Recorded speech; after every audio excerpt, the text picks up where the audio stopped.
हाय, आपल्या मिनी ब्लॉगमध्ये तुम्हा सर्वांचे स्वागत आहे.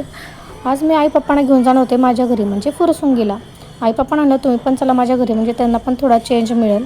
मग इथं म्हटलं पटकन स्वयंपाक करून घ्यावा. आईने मस्त वाटाण्याची रस्साभाजी केली होती आणि मी मेथीची भाजी केली होती.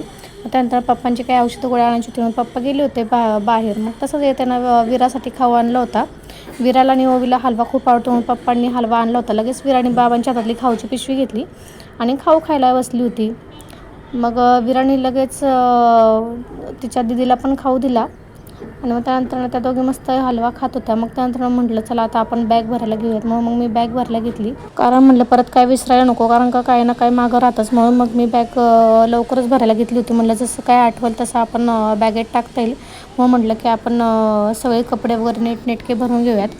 परत पोरींचे पण कपडे होते, पोरींच्या काही वस्तू असतात त्या परत विसरून राहतात, म्हणून मी बॅग भरायला घेतली होती. मग परत इथं माझं बॅग भरणं चालू होतं आणि इथं विराचं खेळणं सुरू होतं. विरा म्हणत होती माझ्यासोबत लपाछपी खेळ. मग काय ती पडद्याची मागं लपायची आणि मला भॉ करायची. मग असंच चालू होतं. मग त्यानंतर मग बॅग भरून झाल्यावर आम्ही निघालो. मस्त जेवण वगैरे केले आणि रिक्षा बुक केली आणि आम्ही निघालो होतो माझ्या घरी. भेटूया नेक्स्ट व्लॉगमध्ये. बाय.